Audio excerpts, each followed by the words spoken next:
Hello students, welcome to Umakant classes. Students, polynomials की series को आगे कंटिन्यू करते हैं। बेटा, इससे पहले हम 2 क्लास कर चुके हैं, तो अगर आप डायरेक्ट इस क्लास पर आए हो तो पहले वो दोनों पार्ट्स जरूर देख लें ताकि आपको ये क्लास समझ में आ पाए। तो देखो, हम पॉलिनोमियल का बेसिक इंट्रोडक्शन कर चुके हैं, उसके टाइप्स वगैरह क्लासीफाई कर चुके हैं, उसके बाद में उसकी डिग्री क्या होती हैं और उसकी बेसिक टर्म्स हैं वो क्या होती हैं और उनके स्टैंडर्ड फॉर्म क्या होते हैं, वो सारी बातें हम कर चुके हैं। ठीक है, अब हम बात करने वाले हैं कुछ एग्जाम्पल्स की, कुछ क्वेश्चंस की। तो देखो, यहाँ पर मैं लेने वाला हूँ बेटा एक्सरसाइज 2.1। ठीक है, एक्सरसाइज 2.1 में लेने वाला हूँ। ठीक है, अब देखो यहाँ पर आपको क्वेश्चंस दिए हुए हैं एक्सरसाइज 2.1 के।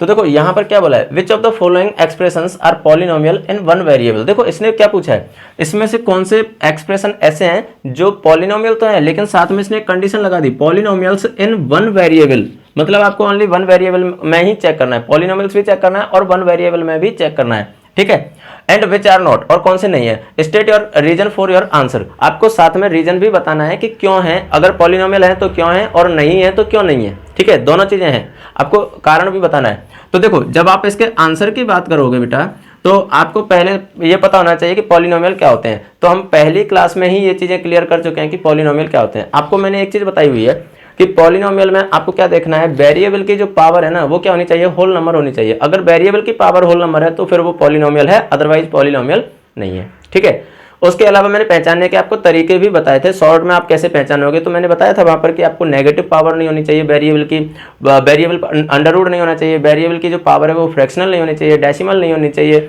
ये सारी चीजें मैंने आपको बताई हुई थी। रूट नहीं होना चाहिए कोई सा भी, ये सारी चीजें मैंने बताई थी। तो अब देखो, उन्हीं के अकॉर्डिंग हम यहाँ पर पहचानते हैं। सबसे पहले अगर मैं फर्स्ट एग्जाम्पल की बात करूं, फर्स्ट क्वेश्चन की बात करूं, तो आप देखो यहाँ पर पावर कितनी है बेटा 2, यहाँ पावर कितनी है 1, यहाँ पावर कितनी है 0। इसका मतलब देखो 2 भी होल नंबर होता है, 1 भी होल नंबर होता है और 0 भी होल नंबर होता है। तो इसका मतलब ये क्या है, ये पॉलिनोमियल होगा। और रीजन क्या आप दे सकते हो, आपके power of variable is whole number. Reason वही होगा कि इसमें वेरिएबल की जो पावर है वो क्या है, होल नंबर है, इसलिए ये क्या होगा बेटा, पॉलिनोमियल होगा। क्लियर। दूसरे की बात करते हैं। देखो, दूसरे में y square plus under root 2, यहां पर नोट आउट रूट लगा हुआ है, लेकिन मैंने क्या बोला था कि आपको ये सारी चीजें चेक किस पर करनी है, ओनली वेरिएबल पर चेक करनी है। उसके कोफिशिएंट क्या है, उसका कांस्टेंट क्या है, उससे आपको कोई मतलब नहीं है, आपको केवल वेरिएबल को चेक करना है। तो आपने देखा यहाँ पर वेरिएबल की पावर कितनी है बेटा, 2 है। यहाँ पर वेरिएबल की पावर कितनी है, 2 है। तो इसका मतलब सीधा सा है, यहाँ वेरिएबल की पावर 2 है और यहाँ वेरिएबल की पावर 0 है। तो इसका मतलब ये भी क्या होगा बेटा, पॉलिनोमियल होगा। क्यों होगा पॉलिनोमियल, क्योंकि यहाँ पर भी आपको वेरिएबल की पावर क्या मिल रही है, होल नंबर मिल रही है। आप होल नंबर भी बोल सकते हो, नॉन नेगेटिव इंटीजर्स भी बोल सकते हो, एक ही बात होगी। ठीक है, तो यहाँ पर ये भी पॉलिनोमियल होगा। अगर मैं इसकी बात करूं तो यहां पर आप ध्यान से देखो, यहां जो रूट लगा हुआ है वो तो किस पर है, 2 पर है, तो इससे तो कोई प्रॉब्लम नहीं है। यहां तो पावर 1 है तो इसलिए कोई प्रॉब्लम नहीं है, यहां से तो ये पॉलिनोमियल मिल सकता था। लेकिन यहां क्या है, टी पर अंडर रूट लगा हुआ है, मतलब वेरिएबल पर अंडर रूट लगा हुआ है। और मैंने आपको बताया हुआ है कि वेरिएबल पर कोई सा भी रूट लगा हो, चाहे अंडर रूट हो चाहे क्यूब रूट हो, कोई सा भी हो, रूट लगा हुआ है, इसका मतलब ये पॉलिनोमियल नहीं होगा। तो ये पॉलिनोमियल नहीं हो सकता।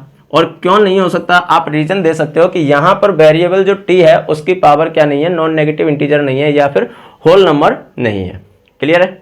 ठीक है, इसकी बात करते हैं। देखो, आपके दिमाग में आएगा कि सर यहां पर बाई की पावर कितनी है, 1 है, यहां भी बाई की पावर 1 है, तो ये तो पॉलिनोमियल हो जाएगा। लेकिन नहीं होगा, क्योंकि मानक रूप जो होता है, स्टैंडर्ड फॉर्म जो होता है, उसमें वेरिएबल अपॉन में नहीं होता, ऊपर होता है। तो अगर आप इसे ऊपर ले जाओगे तो देखो बेटा, ये बन जाएगा y plus 2 y raise to power -1।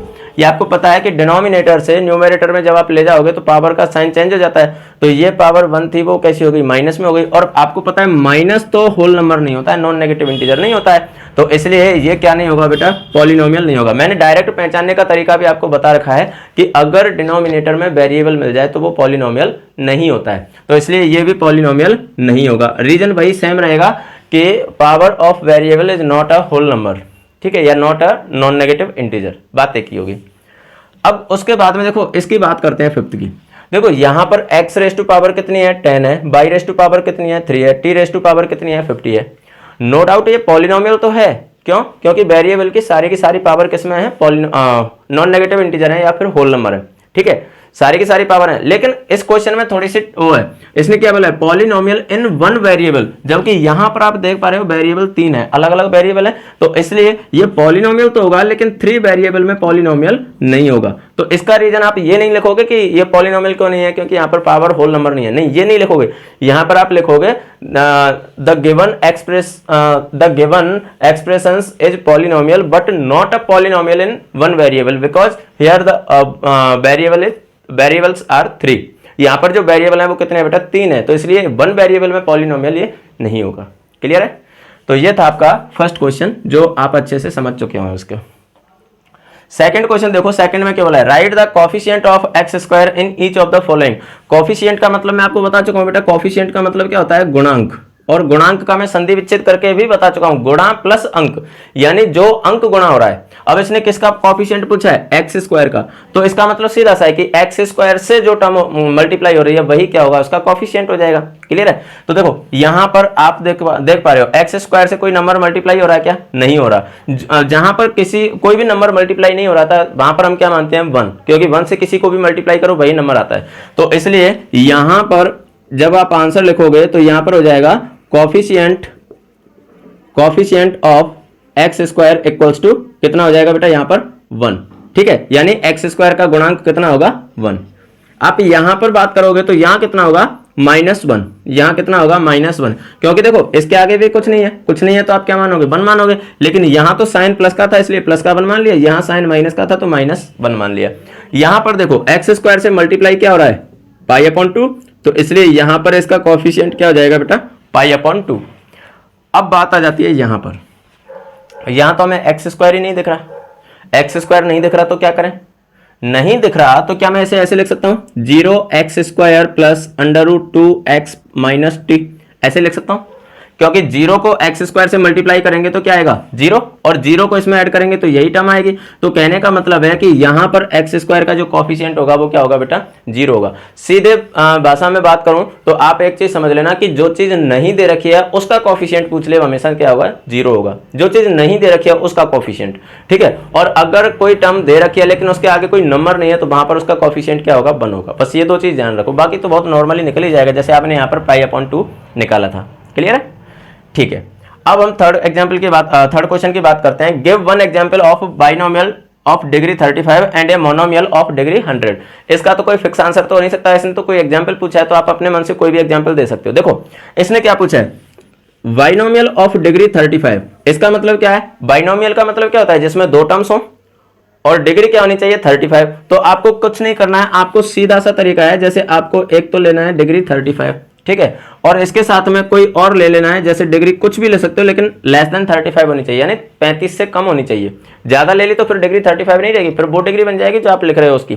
ठीक है, तो 35 एक पावर तो 35 ले लो और एक पावर कितनी ले लो 35 से कम कुछ भी ले लो, आप कुछ भी लोगे चलेगा। ठीक है, तो ये हो गया बाइनोमियल ऑफ डिग्री 35। आप चाहो तो इसके साथ में कोई कोफिशिएंट भी ऐड कर सकते हो, अपनी मर्जी से कुछ भी कोफिशिएंट ऐड कर सकते हो, जैसे मान लो आपने ये कर दिए। ठीक है, तो ये बाइनोमियल ऑफ डिग्री 35 का एक एग्जांपल हो चुका है। ठीक है, बाइनोमियल का मतलब 2 टर्म और डिग्री 35 मतलब हाईएस्ट पावर 35, तो ये इसका एग्जांपल हो गया। आगे क्या बोला है, and a monomial of degree 100 degree का एक मोनोमियल। मोनोमियल का मतलब क्या होगा, एक पदीय। मोनोमियल का मोनो का मतलब क्या होता है एक, तो मोनोमियल मतलब एक पदीय। अब एक पदीय डिग्री 100, इसका मतलब सीधा सा है कि डिग्री तो आपको 100 लिखनी है, तो x⁻⁴ 100 ये इसका आंसर हो गया। चाहो तो आप इसके साथ में कोई कोफिशिएंट लगा सकते हो, जैसे मान लो आपने लगा दिया 9, ठीक है, तो 9x⁻100। जरूरी नहीं है आप कोफिशिएंट लगाओ, नहीं लगाओ तो भी चलेगा। ठीक है, तो इसके कोई भी एग्जाम्पल आप दे सकते हो, जैसे मैंने आपके सामने लिखे ऐसे आप कुछ भी एग्जाम्पल दे सकते हो, जरूरी नहीं है कि यही आपके एग्जाम्पल होने चाहिए। क्लियर है? तो ये था बेटा आपका क्वेश्चन नंबर 1st, 2nd और 3rd। अब हम देखते हैं क्वेश्चन नंबर 4th और 5th पर। इस एक्सरसाइज में टोटल 5 क्वेश्चन है, तो 4th और 5th को भी देख लेते हैं। देखो बेटा क्वेश्चन नंबर 4 आपको दिया हुआ है। क्वेश्चन नंबर 4 में क्या बोला है, right the degree of each of the following polynomials. आपको क्या करना है, इन पॉलिनोमियल्स की डिग्री बतानी है। अब डिग्री बताना तो बहुत आसान है, डिग्री कैसे बताते हैं भाई, जो हाईएस्ट पावर है वेरिएबल की वही पॉलिनोमियल की डिग्री है। तो आप देख सकते हो, देखो जब आप इसका आंसर लिखोगे तो यहाँ पर आप देख सकते हो, यहाँ पर पावर कितनी है 3, यहाँ कितनी है 2, यहाँ कितनी है 1, तो मतलब हाईएस्ट पावर कितनी रही 3। इसका मतलब ऑब्वियस सी बात है कि इस पॉलिनोमियल की डिग्री कितनी हो गई बेटा 3। ठीक है, इसकी डिग्री कितनी हो गई 3। यहाँ पर देखो ये 4 और माइनस बाई स्क्वायर, तो 4 के साथ में तो बाई है नहीं, इसका मतलब आप लिख सकते हो 4 y raise to power 0 minus y square. तो यहाँ तो पावर कितनी है 0 और यहाँ कितनी है 2, इसका मतलब इसकी डिग्री कितनी हो गई बेटा, इसकी डिग्री हो गई 2। क्लियर है बेटा। एक चीज ध्यान रखना, जैसे ये माइनस यहाँ पर है तो आपको गलती से भी डिग्री -2 मत लिख देना, डिग्री कभी भी इसकी माइनस नहीं हो सकती, अगर डिग्री माइनस है तो फिर वो पॉलिनोमियल होगा ही नहीं, ठीक है। तो ये चीज ध्यान रखना। तो इसके बाद में यहाँ पर देखो, यहाँ पर ये है 5t माइनस √7, अब इसको आप लिख सकते हो √7t race to power 0। Clear है। तो यहाँ पर पावर 1 और यहाँ पावर 0, इसका मतलब सीधा सा है कि यहाँ पर बेटा इसकी डिग्री कितनी हो जाएगी, इसकी डिग्री कितनी हो जाएगी 1। यहाँ देखो यहाँ पर आप देखोगे तो बेटा यहाँ पर डिग्री कितनी होगी इसकी डिग्री हो जाएगी कितनी 0। आप ऐसे भी देख सकते हो कि देखो यहाँ पर 3 है ना, तो 3x रेस टू पावर 0 ऐसे लिख सकते हो, तो इसलिए इसकी डिग्री कितनी हो गई 0। ये तो बात हो गई डायरेक्ट पहचानने की। आप ऐसे भी देख सकते हो, देखो ये जो पॉलिनोमियल है वो कौन सा है, क्यूबिक है, x cube x square x, तो क्यूबिक हो गया। और आपको पता है क्यूबिक की डिग्री कितनी होती है 3 होती है। ये कौन सा है, क्वाड्रेटिक है, क्वाड्रेटिक है तो क्वाड्रेटिक की डिग्री कितनी होती है 2 होती है। ये कौन सा है, लीनियर है, तो लीनियर की डिग्री कितनी होती है 1 होती है। ये कौन सा है, कांस्टेंट है, कांस्टेंट है तो डिग्री कितनी हो जाएगी 0। क्लियर है, ओके। उसके बाद में लास्ट क्वेश्चन देखो, classify the following as linear quadratic and cubic polynomial. तो देखो सीधा सा मतलब है, लीनियर का मतलब क्या होगा, जिसकी डिग्री कितनी होनी चाहिए 1, क्वाड्रेटिक का मतलब जिसकी डिग्री कितनी हो 2, क्यूबिक का मतलब जिसकी डिग्री कितनी हो 3। तो बस डिग्री के बेसिस पर पहचान सकते हैं। यहाँ पर देखो जब आप इसका आंसर करोगे तो यहाँ देखो इसकी डिग्री कितनी है 2, भाई यहाँ पावर 1 है यहाँ 2 है, तो इसकी डिग्री 2 है, और डिग्री 2 वाले को हम क्या बोलते हैं बेटा, क्वाड्रेटिक बोलते हैं। तो ये तो कौन सा हो गया, क्वाड्रेटिक हो गया। यहाँ डिग्री कितनी है 3 है, भाई यहाँ पावर 1 है यहाँ 3 है, तो इसका मतलब ये कौन सा हो गया फिर, क्यूबिक, क्योंकि डिग्री जिसकी 3 होती है उसे हम क्या बोलते हैं, क्यूबिक बोलते हैं। यहाँ पर आप देखो इसकी पावर 1, इसकी 2 और इसकी 0, तो हाईएस्ट पावर कितनी है 2, और हाईएस्ट पावर 2 है, तो 2 वाले को हम क्या बोलते हैं, क्वाड्रेटिक बोलते हैं। यहाँ पर देखो पावर कितनी है 1, हाईएस्ट पावर 1 है, तो इसका मतलब ये कौन सा हो गया फिर, लीनियर हो गया। ये कौन सा हो गया, लीनियर हो गया, क्योंकि यहाँ पर भी हाईएस्ट पावर कितनी है 1 है, यहाँ पर हाईएस्ट पावर कितनी है 2 है, इसलिए ये कौन सा हो गया, क्वाड्रेटिक हो गया, क्वाड्रेटिक। यहाँ पर हाईएस्ट पावर 3 है, तो इसलिए ये कौन सा हो गया, क्यूबिक हो गया। क्लियर है। तो बहुत नॉर्मल से क्वेश्चन थे बेटा, जो हमने इंट्रोडक्शन अगर आपने अच्छे से पढ़ा है ना, तो आप इन क्वेश्चन को बहुत आसानी से कर सकते थे। तो ये था बेटा आपकी एक्सरसाइज 2.1। ठीक है, तो आज की क्लास को तो हम यहीं खत्म करेंगे और फिर मिलते हैं आपसे कल एक नई क्लास के साथ में। तो कल की क्लास में हम क्या पढ़ने वाले हैं बेटा, शून्य कैसे निकालते हैं, शून्य कैसे होते हैं, वो सारी चीज़ें हम पढ़ने वाले हैं। शून्य का यानी जीरोज का मैं हल्का सा इंट्रोडक्शन आपको दे चुका हूँ, तो कल की क्लास में हम इसके बारे में बहुत डिटेल्स में पढ़ने वाले हैं, तो कल की क्लास को मिस ना करें। तो चलिए आज की क्लास को खत्म करते हैं और मिलते हैं कल की क्लास में नए जोश, नए जुनून, नई एनर्जी के साथ में। तब तक के लिए हंसते रहिए, मुस्कुराते रहिए, पढ़ते रहिए, खेलते रहिए और सफलता की ओर बढ़ते रहिए। Bye bye, thank you.